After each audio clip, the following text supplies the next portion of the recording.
What's up, guys and gals? It's your host with the most, Griever, as always, bringing you guys the latest Jujustu Kaisen chapter review, chapter 187, and, well, you know what? You gotta give it to my dude, the Lightning Flash, Mr. Thunderbagara himself. You gotta give it to this guy, because what he's figured out is already, Hakari's immortal, right? Hakari's stupidly broken, as Yuta explained, and we understood it, and a lot of people wanked him off for different reasons, and some of them are wrong, some of them are right. At the end of the day, Hakari is invincible for 4 minutes and 11 seconds. Now, what this man has figured out is he's figured out the lapse time between a round, he's immortal. Probability change happens after the 4 minutes and 11 seconds, even after he activates. Remember, domain expansion, which we were like, oh god, this guy's broken. At the end of the last chapter, that doesn't mean he's instantly jackpot immortal again. It's a probability change where he's not immortal. If he hits a jackpot, then he gets around and he's immortal once again. And right now, he's already deduced this. He's already deduced the fact that right now, in the probability change mode, Hakari is vulnerable. This is his only vulnerable state, is right now.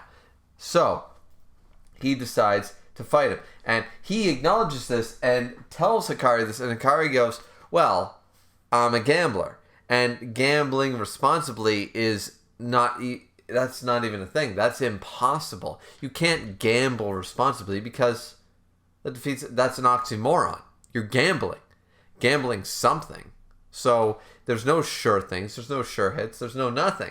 So Hakari definitely based on that thing. So they decide to fight, and they're doing this fist fight thing, and of course this is where the pseudo spins can re-roll a single sequence, and all this crazy shit happens with Hakari's abilities. I'm not gonna pretend to understand it.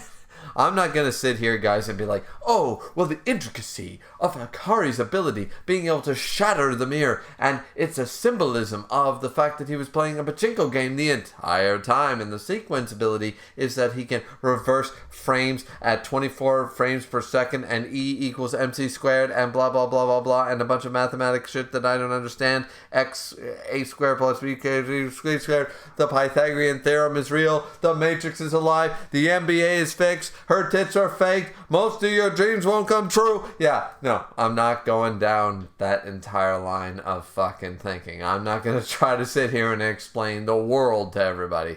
Suffice it to say, shit happens, it's a cool fight. I'm not going to pretend to understand it, it's just cool, and Hakari is clearly winning. He's stacking up all the abilities here. He gets 2 6s, and then he gets his third 6 at the end of the day, and so he's got the jackpot start, 4 minutes 11 seconds, where he's amazing once again. So Kashimo fucked up, you could argue, but this is where he says, with unlimited cursed energy, it becomes a fully automatic reverse curse technique, no matter what he does. But the jackpot, so if I can get out of this in 4 minutes and 11 seconds, I win. So this is once again the thing that we all talked about with Yuta. If Yuta could survive the 4 minutes 11 seconds, he can probably beat Hakari. Or before the 4 minutes 11 seconds, he can probably beat Hakari. But we also don't know what his domain is, and that's why maybe Maki called bullshit. There's still subject, because we don't know the extent of Yuta yet.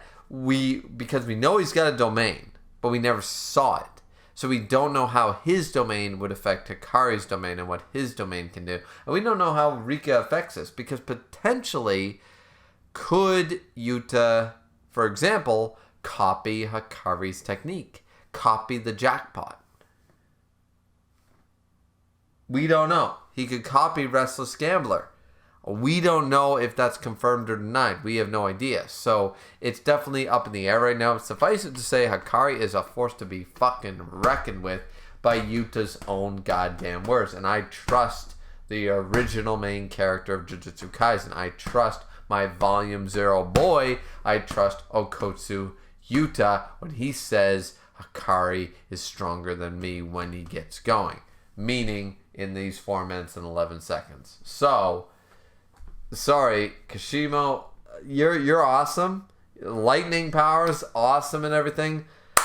But you ain't beating Yuta, so you ain't beating Hakari. Not in the 4 minutes, 11 seconds. But this man, I gotta give him the balls. I gotta give him those goddamn gonads because this man is packing grapefruits because he is saying that's what a small fry would think. It's like, if I last out the 4 minutes and 11 seconds, I get another shot. If I can just survive and run away and be a coward for 4 minutes and 11 seconds, maybe I'll get another shot at beating him when he's vulnerable.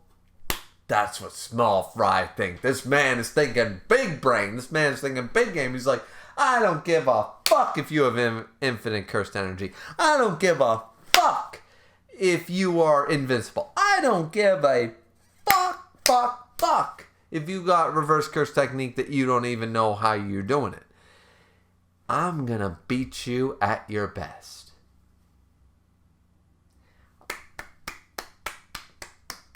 Gotta be one of the best characters in Jujustu Kaisen right here. This man is put up, knows about it. He's a 400-year-old sorcerer, so he knows clearly what he's up against. He knows everything about reverse curse technique. He knows everything about infinite curse energy. This is not an ignorant asshole thinking that he's stronger than everybody else because he never lost. This is a man who's saying, yeah, no. If I can't even beat you, I can't beat Sukuna. So you're invincible. I'm going to beat the invincible man. I'm going to beat somebody who's immortal. Immortal? Fuck that shit. I'm going to kill you. Like, this is some Kenpachi Zaraki level shit going on. And I love it. I think that this man, toast to this man, because I love Hakari and I think Hakari's still going to win. And I want Hakari to win, but this guy is sitting there going, yeah, there's got to be a way to beat this guy. This guy does not give a shit about immortality, invincibility, Superman syndrome. He doesn't give a fuck. He's like, gonna kill you. So kudos to him. Big kudos, man. Because he just charges his lightning up and says, turn up that music. Prepare for your funeral, bitch. And I'm just sitting there like, this man, you know.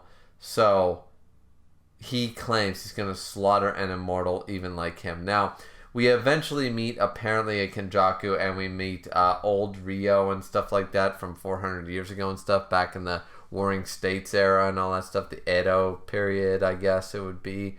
Not really sure about my periods in that regard, but somewhere around there. And basically, I believe that this old man who's coughing up blood is Kashiro, that is saying this way he can challenge Sukuna, because he asks him when he shows up and he's killed everybody.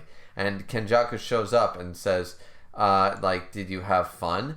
And he said, I really should have challenged you back then. And he said, spare me, I'm not in the mood to fight right now. And he said, there's no time left to be cautious. Kenjaku, who is the strongest sorcerer you know? And Kenjaku says, Sukuna.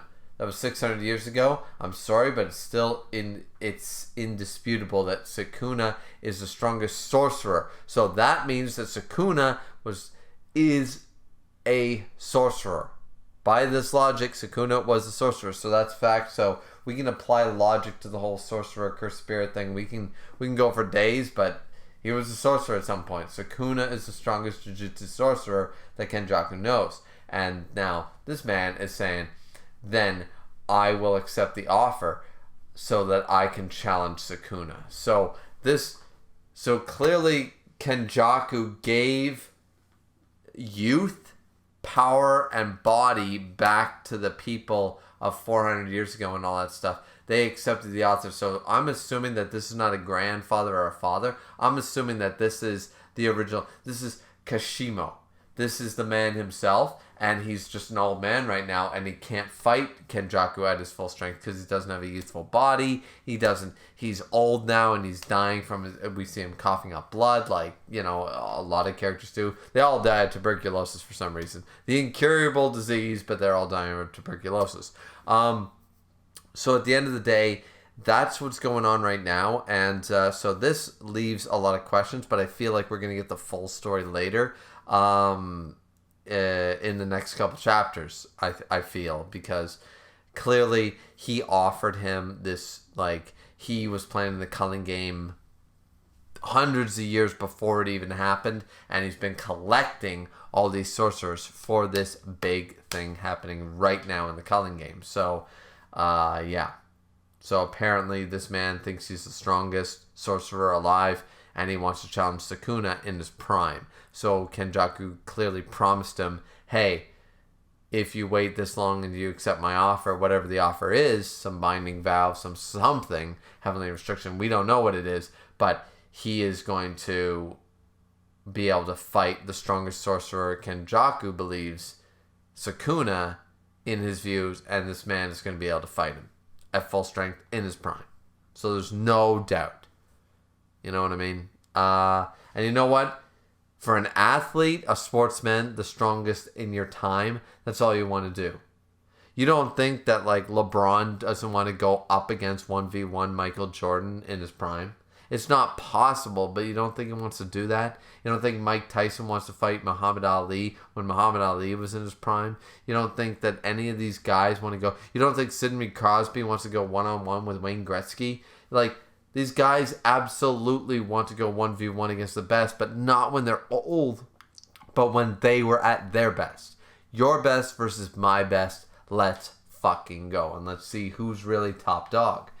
That's what they all want. Athletes want it, martial artists want it, and sorcerers, Jujustu sorcerers want that. They want the prestige. They have arrogance. They have pride.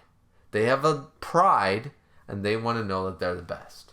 So, I feel it. I feel it 100%. I don't know what else to say about it. It just is what it is. But yeah, I really like this chapter. I think it was a pretty solid chapter. I can't pretend that I understand what's going on in the Hakari fight with Kashimo. I have no idea, but it was still a good fight. Still so far a good chapter and so far a good fight. I like the fisticuffs going on there. So, but yeah, that was chapter 187. Hope you guys enjoyed the video. Like, comment, subscribe. As always, fourth and most importantly, don't forget to drink, but responsibly, as I always do. We will see you beautiful people back here once again for chapter 188. Looking forward to it. See if we get a little more flashback with the Kenjaku shit, or if we're just going to jump to the end of the Hakari versus Kashimo fight. Either way, looking forward to it. Hope you guys are too, and we'll see you back here next time. Have a good one. Bye-bye.